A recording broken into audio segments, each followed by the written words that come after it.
This problem states that following are the balance sheets of XYZ Limited. These are the balance sheets appearing as on 31st March 2005 and 2006. We are given firstly sources of funds, which includes shareholders funds as well as loan funds. Among shareholders funds there is capital and reserve and surplus, and their amount is respectively given. Among loan funds there are secured loans and unsecured loans. Then total of funds provided have been given. It is 18,82,000 in case of 2005 and 23,42,000 in case of year 2006. Then we are given application of funds. Among the application we are given fixed assets, investments and net current assets. Fixed assets are given as gross block, that is gross value of fixed assets, depreciation has been deducted, and the net block is given, which is 6,55,000 in case of year 2005 and 8,51,000 in case of year 2006. Next figure is given relating to investments. Then we are given current assets. They are stock, sundry debtors, cash at bank and prepaid expenses. And then current liabilities have been deducted here. And we have got net current assets. So total of A, that is net fixed assets, B, that is investments, and then C, that is net current assets. They are the total funds employed. A plus B plus C. It comes to be 18,82,000 in case of year 2005 and 23,42,000 in case of year 2006. Thus we are given balance sheets of XYZ Limited in vertical form, and we are to prepare comparative balance sheet and we are to comment on the comparative position of XYZ Limited. Here is the format relating to preparation of comparative balance sheet. First column is for particulars and second and third column is for the figures relating to year 2005 and 2006 respectively. In next column we shall record absolute change, that is the figure for 2005 minus figure for 2006, and then percentage change would be calculated and shall be written in the fourth column. We shall start the comparative balance sheet with the first head of the balance sheet in vertical form, that is sources of funds.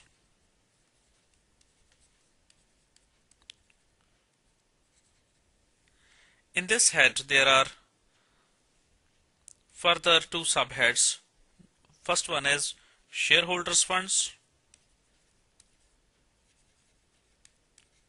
and second one is loan funds. Among shareholders funds there are two items, that is capital and reserves. Capital and reserve and surplus. Here reserves are given.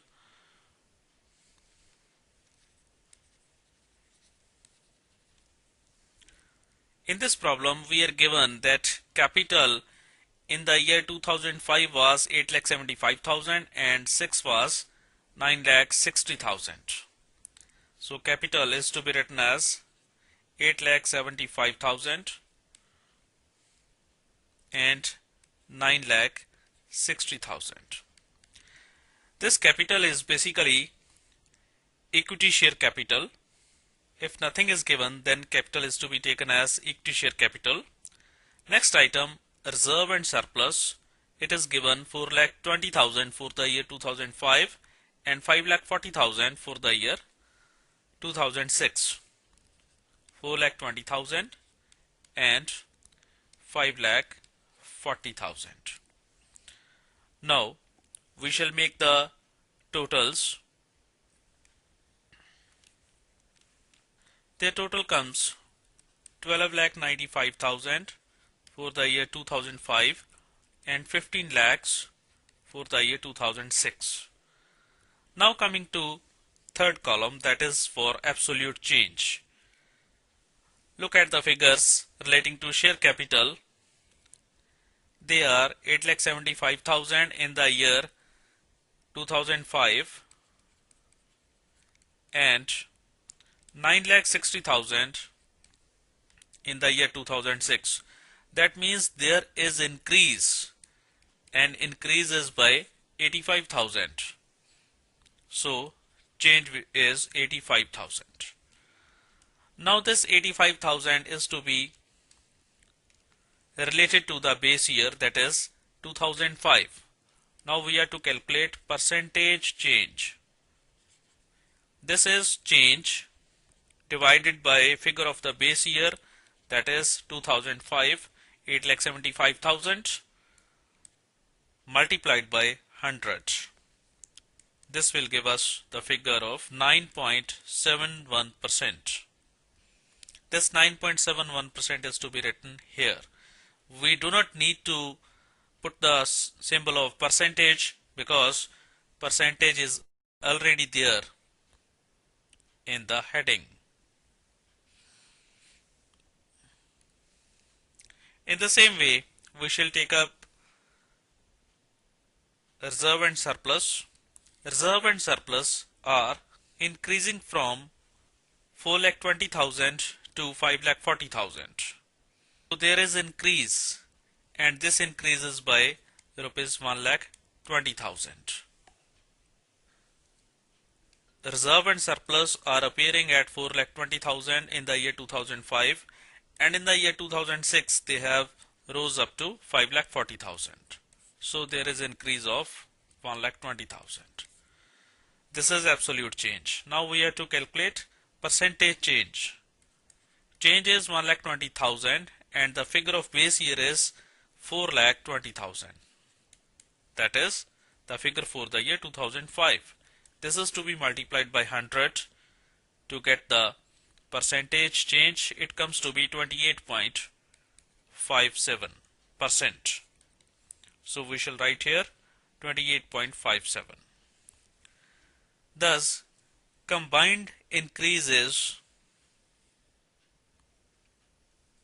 by 2,05,000 and percentage change would be 2,05,000 divided by 12,95,000, that is the figure for base year. This is the figure for base year, and multiplied by 100, this comes to be 15.83%. I'll write here 15.83. Now we have to take up second part of sources of funds, which is loan funds.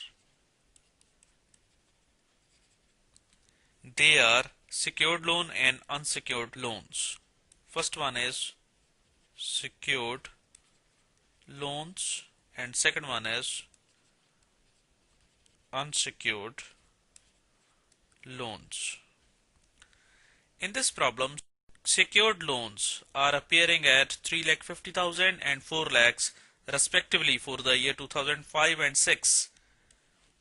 3,50,000 and 4 lakhs. Thus increases 50,000. This is absolute change, but we have to calculate percentage change.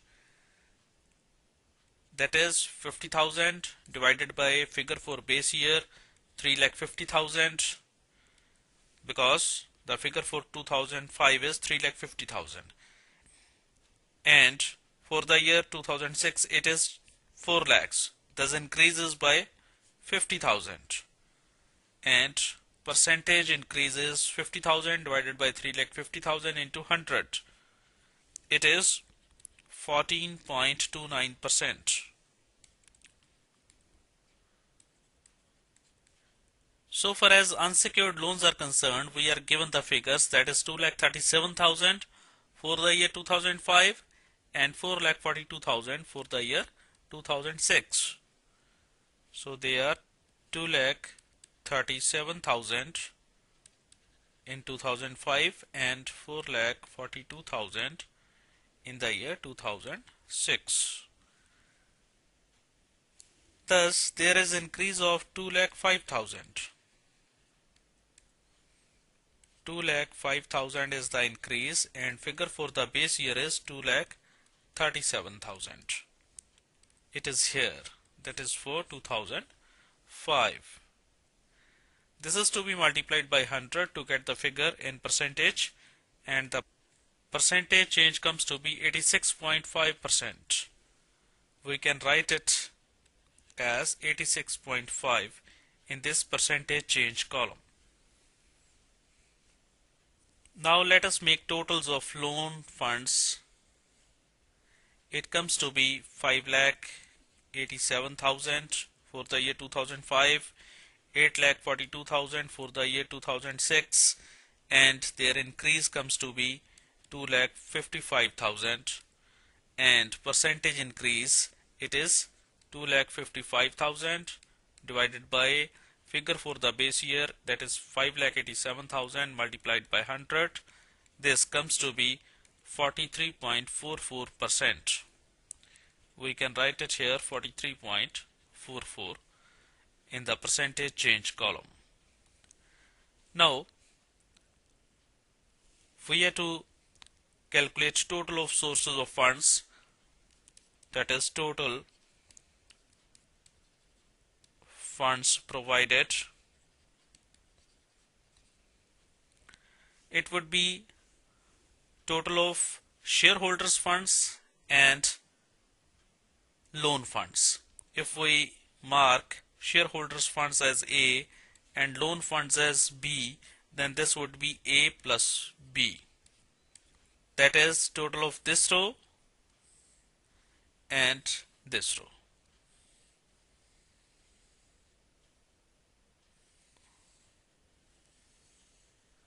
We get that 12,95,000 plus 5,87,000 comes to be 18,82,000.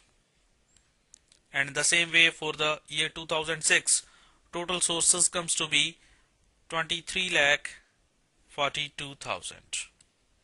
That is total of 15 lakhs and 8,42,000. Now their increase, they have increased from 18,82,000 to 23,42,000, and increase comes to be 4,60,000. This is absolute change, but we have to calculate percentage change. It will be 4,60,000 divided by 18,82,000, that is the figure for 2005, and multiplied by 100 to calculate the figure in percentage, and this comes to be 24.44%.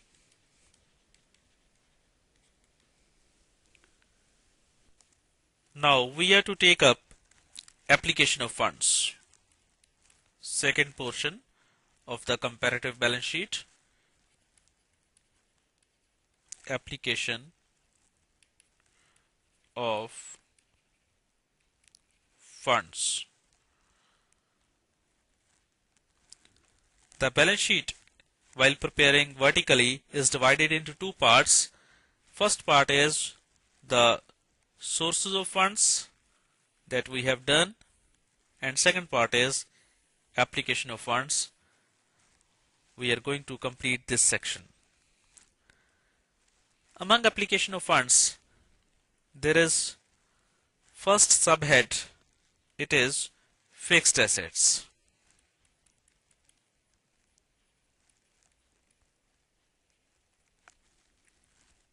Here we are given fixed assets.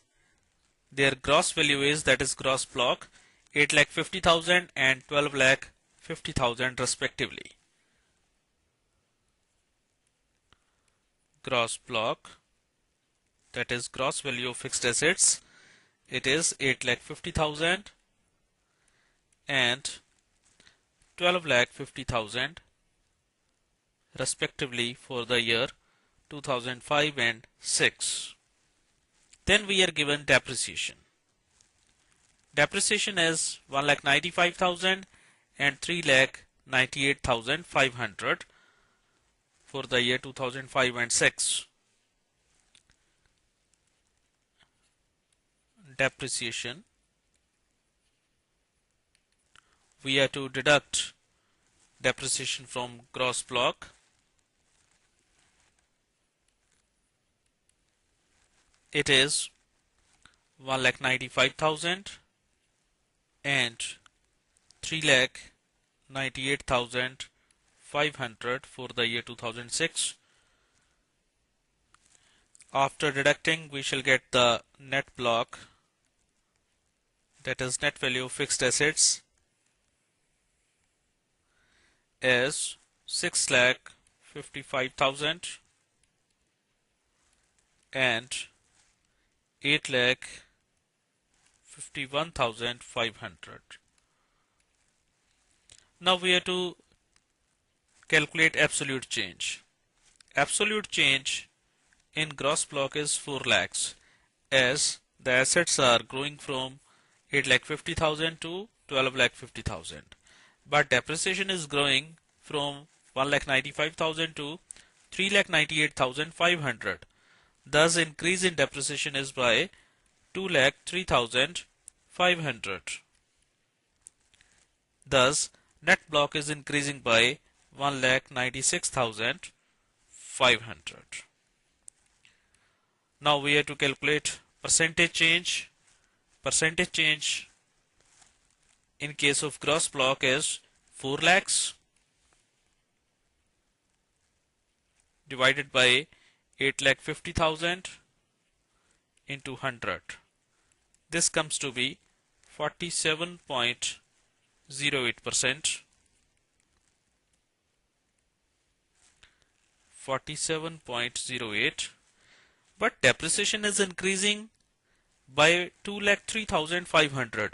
It is more than 100%, as depreciation in 2005 was 1,95,000 and increases by 2,03,500. So increase is 104.36%. In this way, net block of fixed assets is increasing by 30%, which is 1,96,500 divided by 6,55,000. Next item to be taken is investments. Investments are given of 1,61,050 relating to the year 2005 and 2,75,500 for the year 2006. Now second head is investments. Investments are 1,61,050 for the year 2005 and 2,75,500 for the year 2006. Thus there is increase by 1,14,450 and percentage increase comes to be 71.06%. Next head comes to be current assets,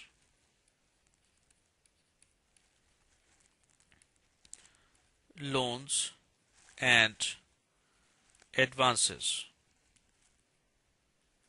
But this is to be deducted by current liabilities, and net current assets is to be taken in the total. Among current assets, we have to take up stock, sundry debtors, cash at bank and prepaid expenses. All these items are to be taken here. So, under the head current assets, loans and advances, we shall write stock. Stock was appearing at 7,98,000 previously, and in the year 2006 it comes to be 8,37,500. Thus there is increase, that is 39,500. It comes to be 8,37,500 minus 7,98,000. So increases by 39,500 and percentage increase comes to be 4.95%. It is 39,500 divided by 7,98,000 into 100. Second item is debtors. Debtors were appearing in 2005 at 3,42,000, but in 2006 its figure is 5,48,000. Thus there is increase in debtors by 2,06,000. That is 5,48,000 minus 3,42,000. It is 2,06,000. Now we have to calculate percentage increase. The percentage increase comes to be 2,06,000. That is increase. That is absolute change divided by 3,42,000. That is the figure for base year multiplied by 100. The change comes to be 60.23%. So we shall write 60.23% in the percentage change column. Next item is bank balance. Bank balance was 1,56,500 in the year 2005, but in the year 2006 it is 3 lakhs. Thus there is increase of 1,43,500. Now again we have to calculate percentage change. The absolute change is 1,43,500 and figure for the base year is 1,56,500. This is the absolute change and this is the figure for 2005. This is to be multiplied by 100 to get the percentage and it comes to be 91.69%. Thus we shall write here 91.69%. In the same way, prepaid expenses are to be taken.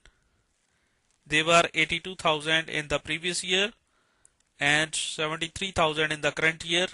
There is decrease of 9,000 and percentage decrease is 10.97%. Now we shall make total of all the items. Total comes to be 13,78,500. This is the total of these 4 items. And for the year 2006, it is 17,58,500. And the change comes to be 3,80,000, but percentage change comes to be 27.57%. Now, these are the total current assets. We are to deduct here current liabilities. In the problem, current liabilities are given. They are 3,12,550 and 5,43,500 for the year 2005 and 6 respectively. Current liabilities are 3,21,550 and 5,43,500 for the year 2005 and 6 respectively. Thus change comes to be the difference between these two items 2,30,950. This is the change and it comes to be 73.89% as compared to base year. After deducting current liabilities, we shall get the figure of net current assets. Net current assets. It is total current assets minus total current liabilities. The figure of net current assets is 10,65,950 for the year 2005 and 12,15,000 for the year 2006.